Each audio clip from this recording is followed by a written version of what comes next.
सबके जीवन में एक ऐसा पल जरूर आता है कि अगर वो चाहे, अगर वो सही तरीके से सोच सके, वो सफलता के बहुत ऊंचे आयाम स्थापित कर सकता है। कई बार ये होता है कि हमें ही खुद नहीं पता होता कि हमारी ताकत क्या है, और इस समय कोई सीनियर हो, कोई गुरु हो, इवन तो कोई मित्र हो, अगर वही बता दे कि आपकी क्षमताएं क्या हैं और आप उन क्षमताओं को वास्तव में पहचान लें, तो शायद आप बहुत सफल हो सकते। इससे संबंधित एक घटना है जिसे हम सब जानते हैं। घटनाएं तो हमारे आसपास होती ही हैं, लेकिन हम अगर ध्यान देते हैं तो हम उनमें छिपे हुए मर्म को समझ पाते हैं। और अगर हम ध्यान नहीं देते हैं तो सबके लिए घटनाएं तो रोज ही घटित होती। आपको रामायण का या रामचरितमानस का वह भाग तो पता ही है जिसमें कि माता सीता की खोज में सभी वानर जामवंत के नेतृत्व में बाहर निकलते हैं और माता सीता की खोज करते हैं। लेकिन चलते चलते एकाएक सामने विशाल महासागर आ जाता है। आगे जाने का कोई मार्ग ही नहीं, सब थक हार कर वहीं बैठ जाते हैं। मुझे कई बार लगता है कि आप सब वही वानर हैं जो घर से निकले तो यूपीएससी रूपी माता सीता की तलाश में, लेकिन जैसे ही आप दिल्ली वगैरह आकर के बैठते हैं तो सिलेबस का एक विशाल समंदर, उसके पार कहीं सफलता रूपी माता सीता, तो आप कई बार घबरा जाते हैं। आपको लगता ही नहीं कि आपसे ये हो पाएगा। और आपके आसपास बताने वाले भी बहुत सारे लोग ये हैं कि भाई बहुत कठिन एग्जाम है, 10 लाख बैठते हैं और इतने निकलते हैं, इतने साल लग जाता है। आप खुद स्वयं पे भी विश्वास नहीं करते। ऐसा ही कुछ उन वानरों के साथ हुआ। सब चुपचाप बैठे हैं, सब में निराशा है कि क्या मुंह लेके वापस जाएंगे।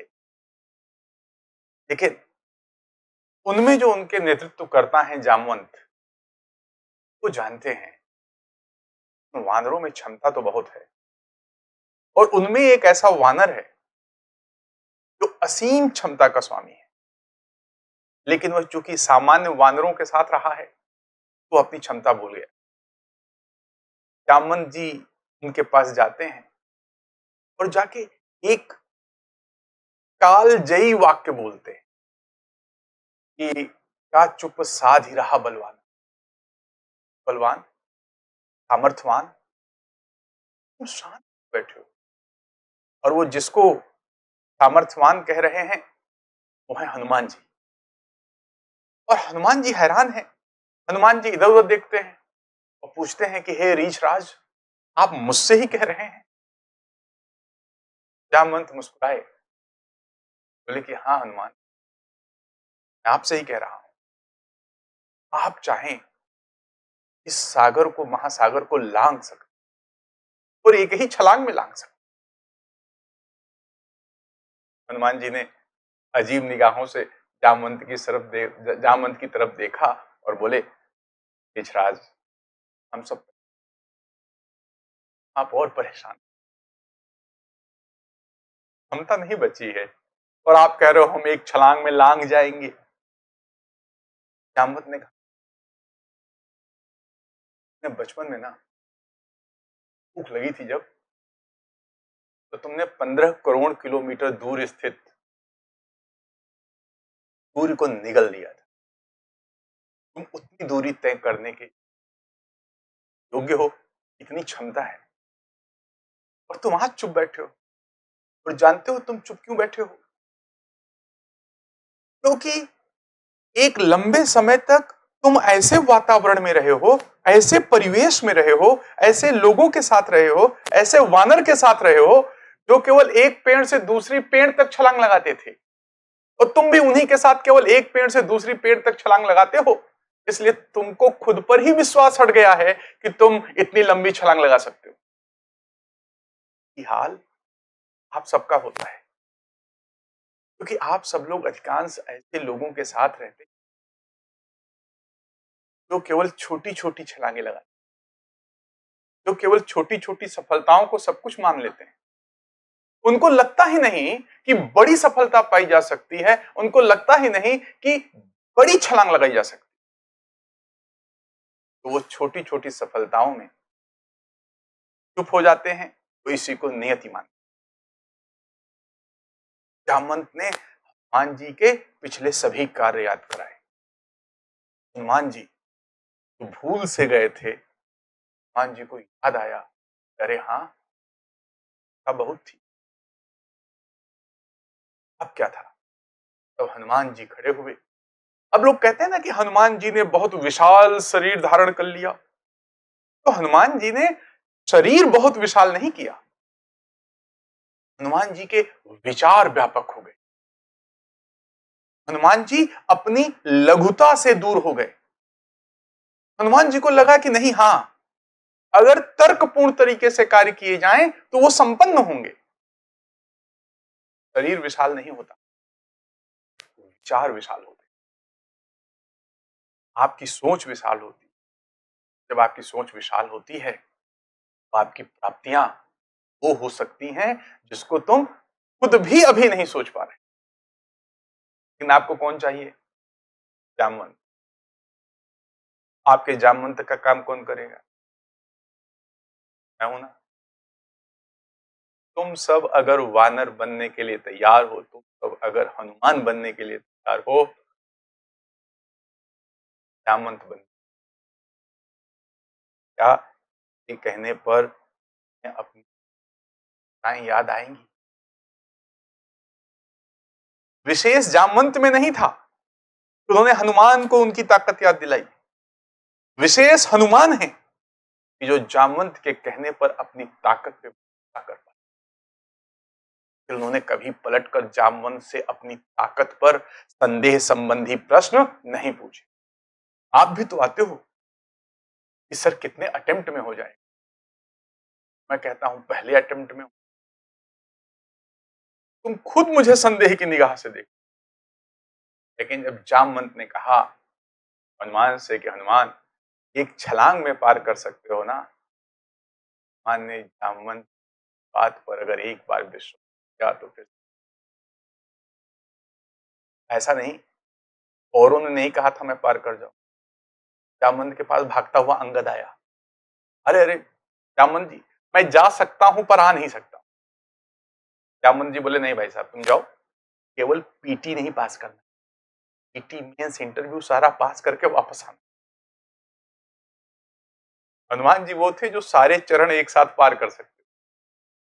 हम में से अधिकांश अंगद होते हैं जिनको मौका तो मिला था, अगर वो चाहते सागर के पार जाते, माता सीता की खबर लाते, वापस आते, तो आज हम हनुमान जी की पूजा नहीं कर रहे होते, आज हम अंगद जी की। और क्या बेवकूफी भरा तर्क है। जितनी दूरी मैं एक बार जा सकता हूं, क्या उतनी दूरी मैं वापस नहीं आ सकता हूं? जब मौका मिले, आपको कोई जिम्मेदारी दी जाए, आपको कोई उत्तरदायित्व दिया जाए, आप तुरंत उत्तरदायित्व लें, जिम्मेदारी लें, अपनी पूरी क्षमता का उपयोग करें, नहीं तो याद रखना अंगद रह जाओगे, मान कोई और बन जाए। अब अगर आप में इतना उत्साह आ गया कि आप यूपीएससी की तैयारी के लिए तैयार हो गए, आपको लगता है नहीं किया जा सकता है, बिल्कुल किया जा सकता है, सिर्फ सोचने भर से काम नहीं, आपको उसकी तरह मेहनत भी करनी होगी। तो हनुमान जी चले, रामेश्वरम के तट से उन्होंने छलांग लगाई, और जैसे ही छलांग लगाई आगे पहुंचे, एक पर्वत उभर आया, मैनाक पर्वत। और मैनाक पर्वत ने कहा अरे हनुमान, आप थके होंगे, आप आराम कर लीजिए। हनुमान ने फिर एक वह लाइन कही, लगता है हर छात्र के जीवन की मुख्य लाइन होनी चाहिए। हनुमान जी ने कहा राम काज के बिना मोहि कहां बिसरा। जब आप यूपीएससी की तैयारी करोगे ना, बहुत सारी चीजें, गर्लफ्रेंड, बॉयफ्रेंड देखाएं, आज नहीं कल पढ़ाएं, आज जल्दी सोचों के साथ घूम। मैनाक पर्वत हैं, जब ये मैनाक पर्वत मिले ना, एक लाइन मन में दोहराना, ताकि वही कहा, अगर आप अनथक न थके हुए परिश्रम कर पाए और सही दिशा में कर पाए। अगर हनुमान उस दिशा में जाते जिधर लंका नहीं है, तो कभी माता सीता को लाके नहीं ले पाते, माता सीता को लाकर या उनकी सूचना को लाकर दे नहीं पाते। हनुमान जी मेहनत तो कर रहे हैं, दिशा बिल्कुल सही है, इसलिए मेहनत तो करना, बिना सिलेबस के मत करना। अब पता हो लंका कहां है, लंका का मार्ग सिलेबस से होकर के जाता है, जहां से तुम्हें मिलेगी। अधिकांश छात्र बिना सिलेबस की तैयारी करते हैं, तो उनका पूरा जीपीएस सिस्टम ही इधर से उधर चला जाता है। फिर कहते हैं कि नहीं हुआ नहीं हुआ। अरे भाई, तुम सही दिशा में गए नहीं तो होगा कैसे। अब जब भी आपके जीवन में मैनाक आए, याद रखना, छात्र जीवन में बहुत मैनाक आते हैं, अब आप कह सको नहीं, मोह कहां बिस। और जब इसके बाद आगे बढ़े, तो एक ऐसा निशाचर मिला जो परछाई पकड़ लेता था। उसने हनुमान जी की परछाई पकड़ने की कोशिश की, हनुमान जी ने उसे भी निपटा। अब आज तुम्हारी परछाई कौन पकड़ता है? हमारा मोबाइल। जब तुम पढ़ने बैठोगे तो मन करेगा 2 रील देख लें, 2 शॉर्ट्स देख लें। ऑनलाइन तैयारी के दौर में आप जितनी देर अपना कोर्स देखते हैं, उससे कहीं देर आप फालतू की चीज देखते हैं। यह इंटरनेट वही निशाचर है जो आपकी परछाई को भी खींचने की क्षमता रखता है, आपकी आत्मा को भी दूषित करने की क्षमता रखता है। योग करो। फिर उसके बाद हनुमान जी आगे बढ़े तो सुरसा मिली। हनुमान जी ने सुरसा से निपटने का प्रयास किया।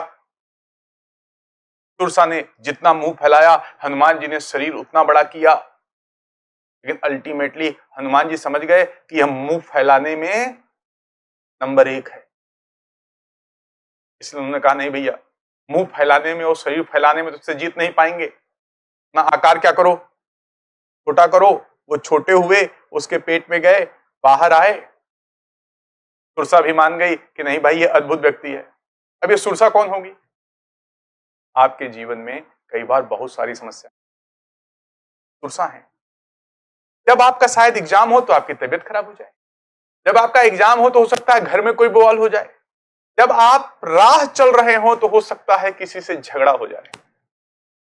इस समय याद रखना, अगर कोई फालतू में आपसे लड़ रहा है तो लड़ना मत, आकार छोटा कर लेना, सॉरी बोल देना और वहां से निकल लेना, क्योंकि तुम्हारा टारगेट सुरसा से लड़ना नहीं है, तुम्हारा टारगेट सुरसा से बच के यूपीएससी क्लियर करना है।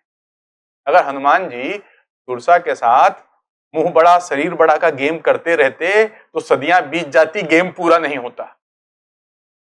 ध्यान रखना, व्यर्थ में उलझना मत। सुरसा प्रतीक है व्यर्थ की समस्याओं की। और जब हनुमान जी बिल्कुल लंका में प्रवेश करने वाले थे, मान लो आपने पीटी क्लियर कर लिया, पीटी मतलब आप उड़ चले, मेंस का मतलब महासागर आपने पार कर लिया, आपको पर्सनालिटी टेस्ट मिल, इंटरव्यू जिसे कहते हो।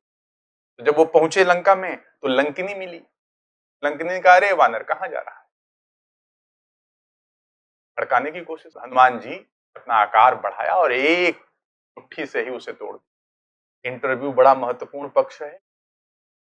पूरी पढ़ाई के दौरान अपने व्यक्तित्व पे इतना काम करो कि जब आप इंटरव्यू में पहुंचो तो जो वहां पैनल में लंकिनी रूप में विशेषज्ञ बैठे हों, आपके प्रश्नों, आप जब वो कोई प्रश्न पूछें तो आपके उत्तर रूपी घूंसों से एक बार में ही चित,